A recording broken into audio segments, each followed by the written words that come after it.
যদি মাত্র তোমার 3 মিনিট থাকে তাহলে এই রেসিপিটা একবার দেখে নিতে পারো। বানাচ্ছি চিকেন মোমো এবং যেটা টেস্ট একদম হুবহু দোকানের মতো। এই একটা ভিডিওতে চিকেনের স্যুপ, চিকেন মোমো এবং চাটনি 3টে রেসিপি শেয়ার করছি। প্রথমে মোমোর চাটনিটা বানানোর জন্য ফ্রাইং প্যানে অল্প একটু সর্ষের তেলের মধ্যে টমেটো, শুকনো লঙ্কা, কয়েক কোয়া রসুন একটু ভেজে ঠান্ডা করে সমস্ত কিছু মিক্সি জারের মধ্যে দিয়ে এর মধ্যে দিয়ে দিচ্ছি কয়েকটা ধনেপাতার ডাঁটি, স্বাদ মতো নুন আর অল্প একটু চিনি। এবারে সমস্ত কিছুর একটা পেস্ট বানিয়ে নিলাম। পেস্টের মধ্যে একটু দানা দানা ভাব থাকলে বেশি ভালো লাগবে খেতে। চাটনিটা রেডি হয়ে গিয়েছে। এবার অন্যদিকে ফ্রাইং প্যানে আবার অল্প একটু বাটার দিয়ে 2 পিস চিকেন একটু হালকা লালচে করে ভেজে এর মধ্যে দিয়ে দিচ্ছি 1/4 কাপ কুচানো পেঁয়াজ, অল্প একটু কুচানো রসুন আর আদা। এবার এই সমস্ত কিছু খুব ভালো করে একটু নাড়াচাড়া করার পর 2 কাপ জল এর মধ্যে অ্যাড করে দিলাম। দিচ্ছি স্বাদ মতো নুন আর 1 চামচ গোলমরিচ গুঁড়ো। এই সবকিছু খুব ভালো করে মিক্সড করে বেশ কিছুক্ষণের জন্য ফুটিয়ে নিলাম। ফুটতে ফুটতে চিকেনটাও সেদ্ধ হয়ে গিয়ে এই স্যুপটা থেকে চিকেনটা আলাদাভাবে তুলে চিকেনটাকে এরকম ছোট ছোট টুকরো করে কেটে নিলাম এবং এই চিকেনের টুকরোগুলো স্যুপের মধ্যে দিয়ে খুব ভালো করে মিক্সড করে দেওয়ার পর কাপ জলের মধ্যে 1 চামচ কর্নফ্লাওয়ার খুব ভালো করে মিক্সড করে সেটাও স্যুপের মধ্যে দিয়ে একটু ফুটিয়ে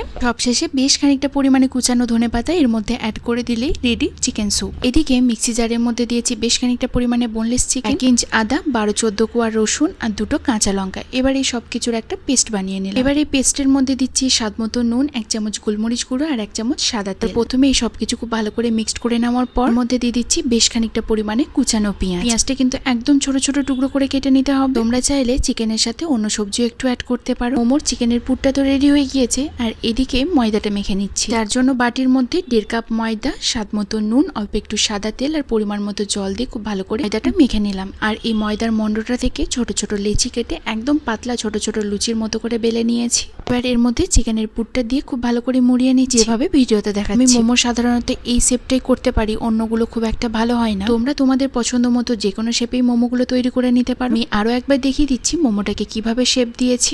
এই শেপ দেওয়ার ব্যাপারটা কিন্তু বহু প্র্যাকটিসের পর তারপরে ঠিকঠাক ভাবে হয়। যেমন এর আগে 5-6 বার বানানোর চেষ্টা করেছি কিন্তু বহুবার ফেল করেছি। যাই হোক, মোমোগুলো তো তৈরি করে নিয়েছি, এবার এগুলোকে ভাপিয়ে নেব। এর জন্য প্রথমে এরকম একটা ফুটো ফুটো থালার মধ্যে অল্প একটু সাদা তেল বুলিয়ে উপর মোমোগুলোকে রেখে বেশ খানিকটা পরিমাণে জল দিয়েছি এবং মোমোর এই থালাটা রেখে ফ্লেমটা মিডিয়াম ফ্লেমে রেখে 15 থেকে 17 মিনিটের জন্য ভাপিয়ে নিলেই দেখা যাবে মোমোগুলো রেডি হয়ে গিয়েছে। গরম অবস্থাতেই তো মোমোগুলো আমি প্লেটে সার্ভ করে নিয়েছি। সাথে নিয়েছি বেশ খানিকটা পরিমাণে চিকেনের স্যুপ, মোমোর চাটনিটা। আর চাটনিটা কিন্তু খুবই ঝাল হয়ে গিয়েছিল, আমি নিজেও বুঝতে পারিনি এতটা ঝাল হয়ে যেতে পারে। বিশ্বাস করো, খেতে কিন্তু অসম্ভব সুন্দর হয়েছিল। আমি হয়তো তোমাদের বলে বোঝাতে পারছি না, এতটাই সুন্দর হয়েছে খেতে। ওগুলো হয়েছিল কিন্তু ভীষণই নরম। এই চাটনি দিয়ে খেতে কিন্তু দুর্দান্ত লাগছিল। চিকেনের স্যুপটা তো একদম হুবহু দোকানের যেরকম মোমোর স্যুপটা বানায় একদম ওরকমই খেতে লাগছিল। নিজেও বুঝতে পারিনি এরকম টেস্ট হতে পারে। তোমরাও একবার এই রেসিপিটা ট্রাই করতে পারো এবং আমাকে জানিও তোমাদেরও কেমন লেগেছে। কথা এটা বলা যেতে পারে জাস্ট ওয়াও খেতে হয়েছে।